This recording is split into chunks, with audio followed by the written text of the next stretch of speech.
Informasi berikutnya di mana kita akan melangsungkan dialog terkait dengan polemik dari BPJS PBI pemirsa, dan kita ketahui bahwa pemerintah dan juga DPR ini sudah sepakat untuk mereaktivasi BPJS PBI selama 3 bulan ke depan yang sebelumnya dinonaktifkan. Lantas seperti apa pemirsa mekanisme yang harus dijalankan oleh penerima BPJS PBI agar dapat kembali aktif? Kita akan bahas lebih mendalam bersama dengan anggota Komisi 8 DPR. Sudah ada Pak Nanang Samodra, kemudian juga Ketua Umum Komunitas Pasien Cuci Darah Indonesia.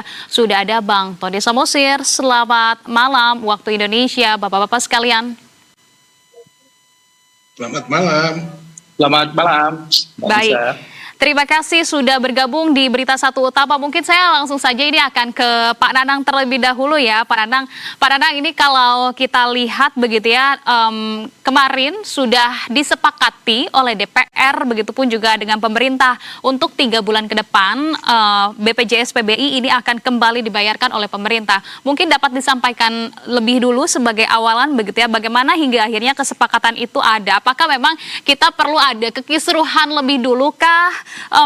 Atau sebenarnya memang terkait dengan penerimaan data penerima BPJS PBI ini sudah menjadi isu awal yang memang sudah didorong, sudah dicanangkan juga oleh pihak-pihak dari DPR, atau seperti apa ini Pak Nanang?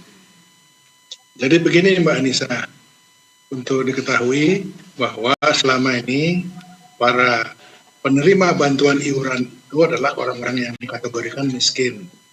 Nah, selama ini data miskin itu dikelola oleh teman-teman dari Kementerian Sosial. Data yang miskin, mereka yang menentukan. Kemudian sekarang dikembangkan lagi, yang menentukan adalah Badan Statistik.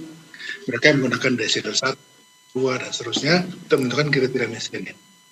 Tapi dari kacamata saya, kalau dengan sistem statistik itu, oke lah kalau kita berbicara masalah makro. Jadi kalau berbicara masalah mikro, saya kurang sepakat menggunakan data statistik. Mengapa? Nah, tidak, untuk semuanya asumsi untuk perencanaan, oke, tapi kalau untuk name by address itu katanya kurang tepat. Jadi harus dicek dulu. Mengapa? Karena beda antara orang yang mampu dan tidak mampu pada tataran masyarakat bawah itu tipis. Nah, tergantung kuota. Kalau kuotanya 10 ya segitu aja diambil, yang di atasnya tidak diambil. Nah, sekarang ini dilakukan penyempurnaan terhadap data penerima bantuan iuran BPJS ini. Nah, data tadi menghilangkan 15 juta penerima bantuan. 15 juta itu angka sedikit, dan ada yang dalam taraf-taraf pengobatan, misalkan komunitasnya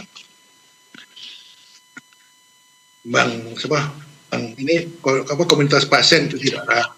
Ini mereka seminggu itu cuci darah 2 kali. Bagi kalau misalnya di stop 1 kali udah darahnya udah tercemar, sehingga mengganggu dalam kehidupan, mengganggu, bisa membawa penyakit kemana-mana. Jadi dalam memutuskan itu harus hati-hati. Jadi saya berpendapat bahwa untuk pasien-pasien tertentu, jangan tiba-tiba diputuskan. Kalau penyakitnya ringan sih oke, silakan. Artinya perlu dilakukan verifikasi ke lapangan, lihat kondisinya seperti apa, baru ambil putusan.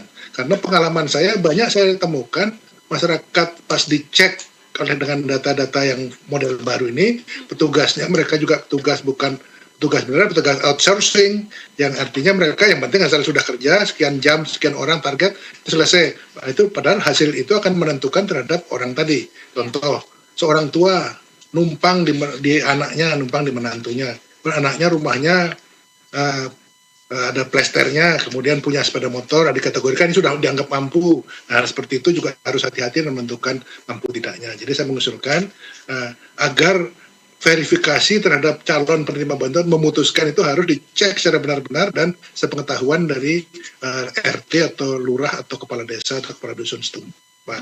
Dengan demikian kita lebih akurat dalam memutuskan apa itu. Karena masyarakat sendiri juga kadang-kadang manja.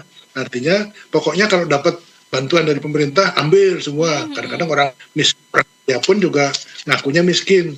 Ini juga menjadi bahan yang kita perlu kaji bersama. Nah, DPR dalam hal ini sudah memutuskan bahwa sementara kisruh ini artinya jangan sampai ada korban gara-gara stop ini, maka kita evaluasi selama 3 bulan. Selama 3 bulan ke depan bantuan tetap berjalan dengan melalui proses verifikasi di lapangan. Ya.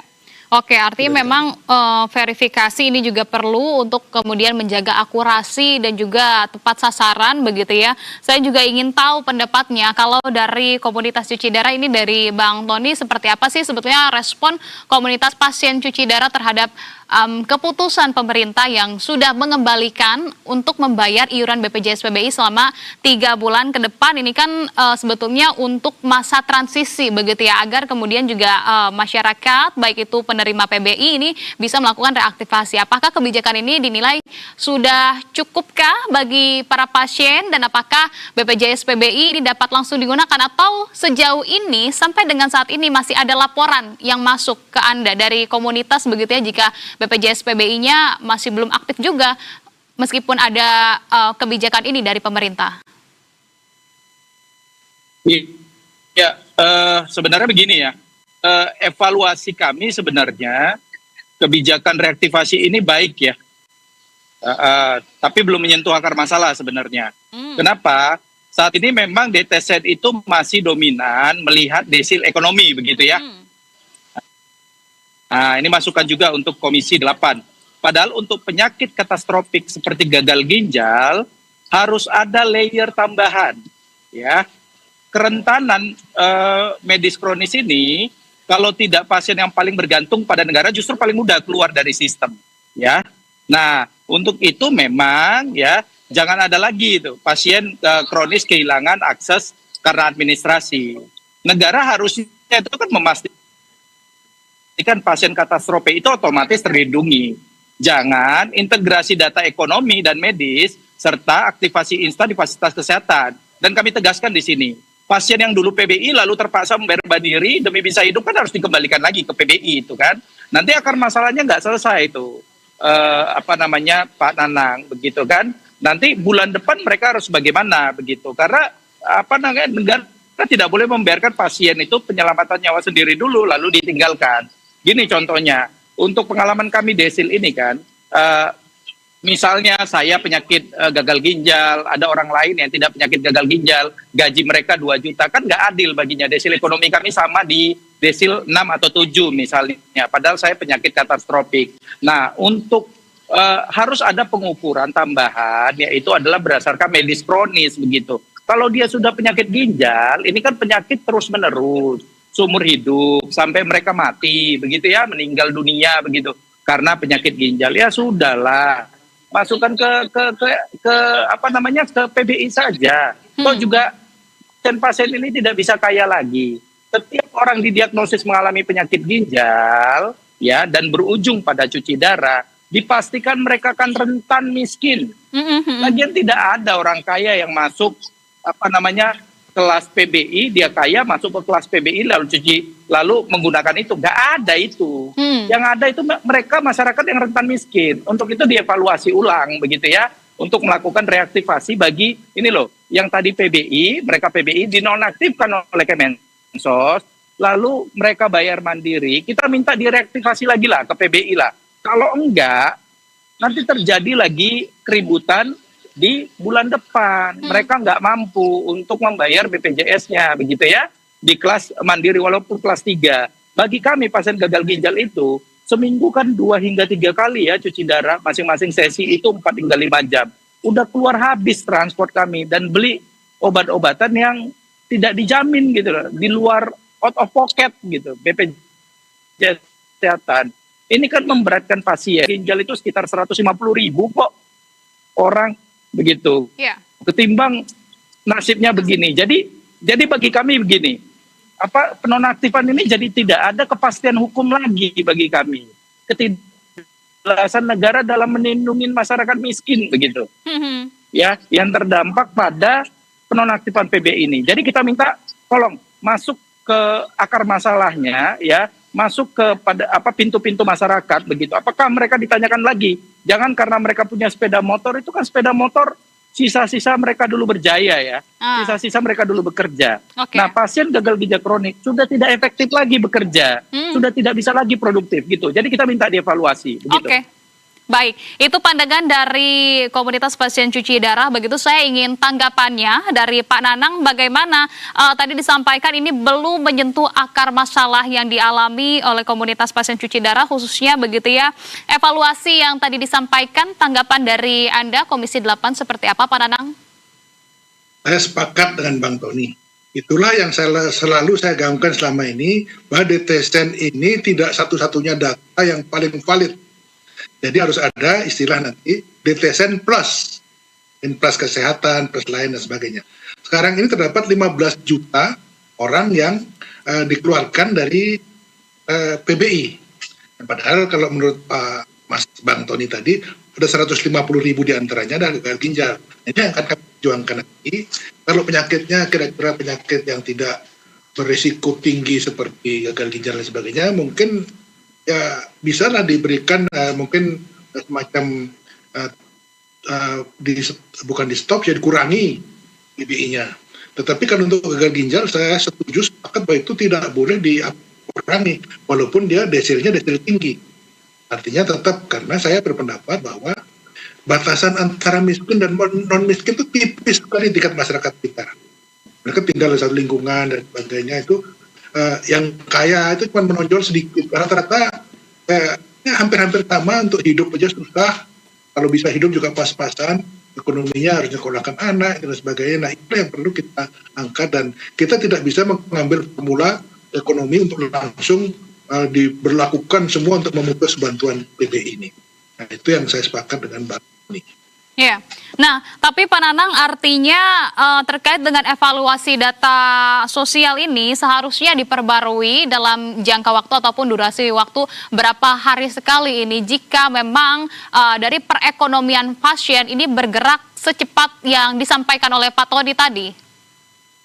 Jadi biasanya evaluasi setiap minggu dilakukan perubahannya, tapi perubahannya setiap 3 bulan atau setiap bulan. Dan bahkan data itu menurut Menteri Sosial adalah data yang dinamis. Setiap saat bisa berubah. Sekarang sedang mencari bentuk bagaimana model yang kira-kira valid. Nah, ini dengan adanya kasus ini, hikmah daripada permasalahan walaupun ini korban, hikmahnya ada. Artinya datanya akan disempurnakan lagi, menentukan pasien. Tidak sesederhana memutuskan bantuan, tidak sesederhana kita menghidupkan saklar listrik.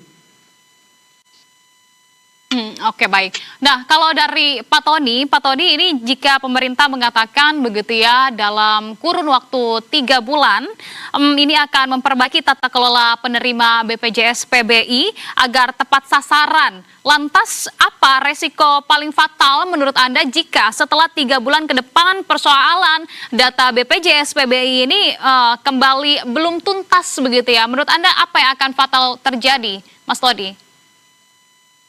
Iya, untuk 3 bulan ini kan kita berpikir juga ya, ini bagaimana nasib pasien-pasien kronis ini ya. Kalau seandainya di stop juga dinonaktifkan kembali PBI mereka, dan ini Komisi 8 saya kira Kementerian Sosial harus menerapkan asas kehati-hatian dalam menerapkan satu kebijakan ya. Jangan sampai masyarakat yang memang membutuhkan akses pelayanan kesehatan, karena kesehatan itu adalah fundamental begitu, bagian dari hak asasi manusia, tanpa memandang kemampuan yang membayar, dirawat secara optimal. Itu kata konstitusi kita. Untuk itu memang Kemensos sebenarnya gampang ya. Kementerian Sosial itu tinggal melakukan komunikasi antar lembaga kepada Kementerian Kesehatan dan juga BPJS Kesehatan.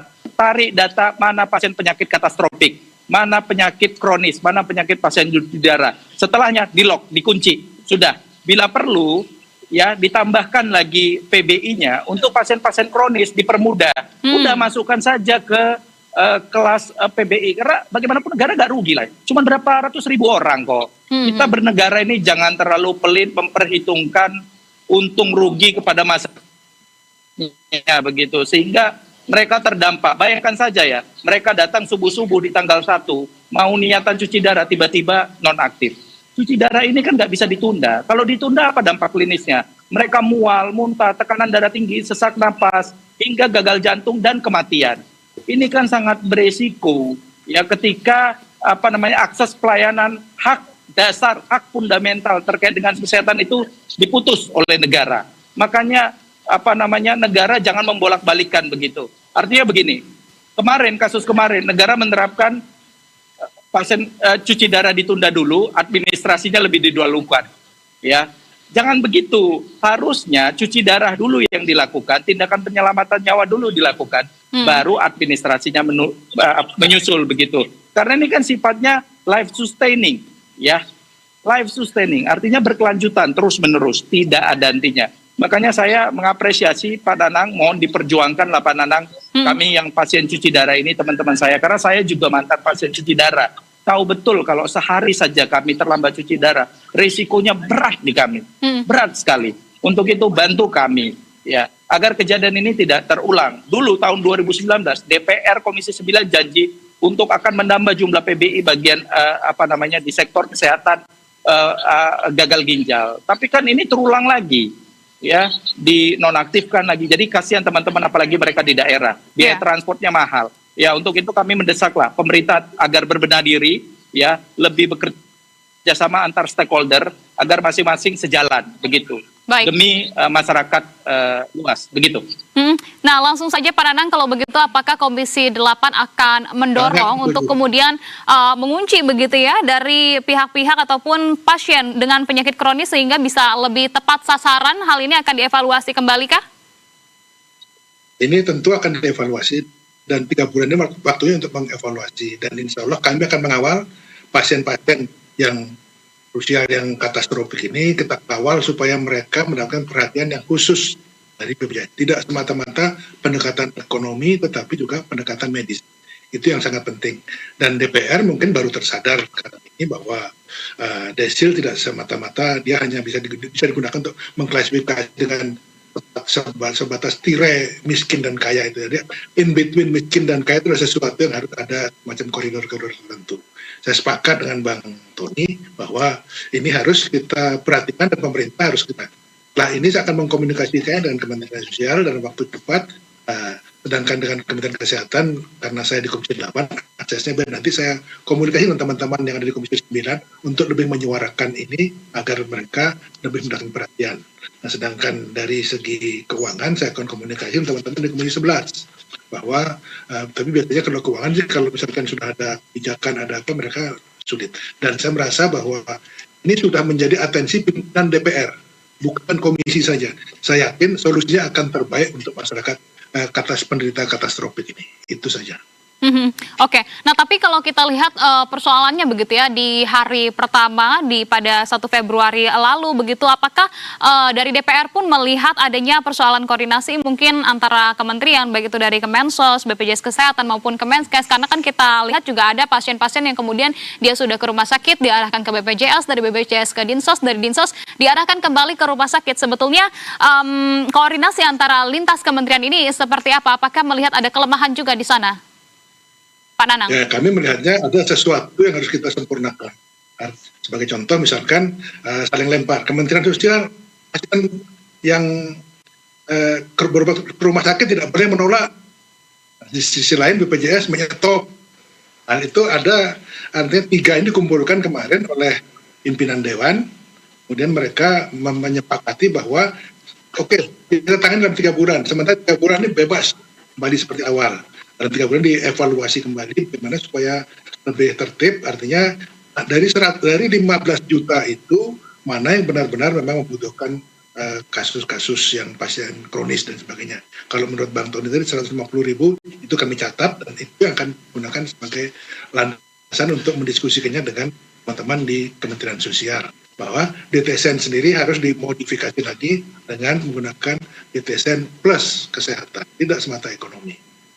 Oke, baik. Saya ingin penegasan juga ke Bang Tony. Bang Tony, artinya Anda saat ini sangat-sangat melihat begitu adanya kelompok yang sebenarnya masih layak begitu untuk menerima PBI, tapi justru malah terhapus dari data tersebut, dari validasi data tersebut begitu ya, sehingga memang ini yang didorong juga oleh komunitas pasien cuci darah Indonesia untuk kemudian kembali mereaktivasi bagi pasien-pasien dengan penyakit kronis. Nah, penegasannya seharusnya kepada pemerintah pun seperti apa, Bang Tony? Iya, penegasannya bahwa dengan penyakit kronis itu, jadi harus dimaknai seperti ini. Yang tadi saya sebutkan, bahwa penyakit kronis, apalagi pasien gagal ginjal yang berujung pada cuci darah, itu sudah tidak bisa lagi menjadi kaya. Justru mereka sudah tidak produktif, ya, tapi biayanya juga meningkat, begitu. Untuk itu memang pemerintah harus campur tangan, begitu. Tidak bisa melihat lagi seperti kata Pak Nanang tadi, tidak bisa melihat dari desil ekonomi saja, punya sepeda motor. Tapi yang punya sepeda motor penyakitan, begitu ya, penyakitnya kronis, begitu. Dia membutuhkan bantuan dan ulur tangan pemerintah untuk bisa untuk bisa bertahan hidup. Untuk itu memang kami terus mengingatkan pemerintah agar menerapkan prinsip kehati-hatian dalam menerapkan satu kebijakan agar masyarakat juga tidak dirugikan, ya. Apalagi ya kemarin kan lempar tanggung jawab semua ya. Padahal sebenarnya simpel, kuncinya itu aktor utamanya itu ada di Kementerian Sosial. Walaupun sebenarnya di dalam PP PBI ada 3 aktor utama. Ada Kementerian Sosial, ada Kementerian Kesehatan, ada BPJS Kesehatan. Seharusnya antar lembaga ini udahlah turunin ego sektoralnya, udah saling kerjasama, buka datanya, berikan datanya, lalu masukkan semua ke dalam PBI. Ya harus kita ingat ini, semua manusia itu lahir, ya, lalu nanti sakit dan mati kemudian. Kita ingat itu saja. Jadi kita bantulah. Nih lagi satu lagi nih Pak Nanang, yang kemarin itu yang PBI pindah ke Mandiri, lalu mereka dari PBI lalu mereka pindah ke Mandiri untuk hidup begitu. Betul. Ya, untuk bisa cuci darah. Kita harapkan di Mandiri ini nanti dikembalikan lagi lah ke PBI mereka. Nanti di akhir bulan ini nggak mampu loh mereka untuk bayar Pak Nanang. Ya, makanya coba itu didorong lah. Tadi juga saya sudah ngomong di dengan Komisi 9 tadi terkait itu. Kita bantu teman-teman ini. Baik, terakhir saya ingin ke Pak Nanang. Pak Nanang, jika setelah 3 bulan ini masih ditemukan begitu ya warga yang layak belum masuk kembali sebagai peserta PBI, termasuk bagi pasien-pasien yang menderita penyakit kronis, begitupun juga yang sudah pindah ke Mandiri, ini akan kemudian dilakukan evaluasi kembali. Ini jaminannya kepada masyarakat akan seperti apa? Apa pula langkah yang akan diambil oleh DPR jika data tersebut memang masih belum selesai dilakukan oleh pemerintah? Jumlahnya tidak banyak, artinya cepat akan diselesaikan. Dan saya yakin pemerintah sekarang ini sudah sungguh-sungguh untuk melaksanakan sesuai dengan apa yang mereka ditugaskan hasil rapat dengan pimpinan DPR kemarin. Dan itu kami juga merasa terpukul dengan kondisi seperti ini. Kok bisa-bisanya kejadian seperti padahal seharusnya urusan seperti itu tidak perlu terjadi. Ini juga perbaikan buat kita semua bahwa dalam mengambil keputusan terutama dalam hal masyarakat miskin, memutuskan bantuan itu harus berhati-hati. Ada istilahnya kalau di sosial itu graduasi. Untuk memberikan graduasi kepada masyarakat harus hati-hati. Tidak cukup melepas begitu saja, tapi mereka juga diberikan sentuhan-sentuhan untuk mereka bisa hidup lebih lama lagi. Tapi kalau khusus untuk kasus-kasus yang katastrofik ini, saya sepakat bahwa ini harus diberikan khusus walaupun mereka sudah dikeluarkan tapi kembali dimasukkan lagi. Karena saya juga melihat ada contoh-contoh bahwa mereka yang sudah melakukan cuci darah ini sudah ya artinya dari segi ekonominya memang sudah semakin parah, kecuali kalau memang dia punya uang tidak berseri itu yang lain ceritanya. Nah, jadi saya berharap bahwa ini bisa cepat diselesaikan. Kalaupun tidak terselesaikan, artinya kami akan monitornya setiap bulan. Nanti tiap bulan kita lihat perkembangannya bagaimana, dan itu nanti akan kami jadikan bahan untuk mencarikan upaya-upaya, misalkan kasusnya dari BPJS, ya, pendanaan dan sebagainya, ya, kita minta dari Menteri Keuangan untuk menyiapkan dana. Baik. Karena ada juga dana-dana yang dikhususkan untuk seperti itu. Baik, Pak Nanang, satu lagi ini ingin kepastiannya terjamin tidak sih sebetulnya dalam waktu 3 bulan ini bagi pihak-pihak ataupun pasien dengan penyakit kronis ini dapat kembali langsung aktif lagi begitu, karena kan mereka sifatnya dalam kondisi urgent dan juga tidak bisa menunggu begitu ya sifatnya. Hal tersebut bisa terjamin tidak sih Pak Nanang? Saya meyakini hal itu karena pemerintah sudah bersungguh-sungguh setelah ini, dan kita tunggu saja hasilnya nanti, dan mudah-mudahan semua pihak ini bisa mengambil langkah-langkah positif untuk menyelesaikan kasus ini, terutama bagi penderita katastrofik ini. Baik, Semoga kepastian ya. Hal tersebut sudah dipastikan begitu oleh Komisi 8, anggota Komisi 8, Pak Nanang Samudra. Kita akan pastikan juga, kita kawal dan juga pantau terus. Bang Tony, terima kasih kalau begitu atas informasi dan juga pandangan yang sudah dibagikan. Pak Nanang Samudra, anggota Komisi 8 DPR, serta Ketua Umum Komunitas Pasien Cuci Darah Indonesia, Bang Tony Samosir. Salam sehat selalu, sukses selalu untuk Anda semua. Ya, terima kasih Pak Nanang, terima kasih Mbak Nisa. Terima kasih Bang Tony. Sampai ketemu. Terima kasih ya.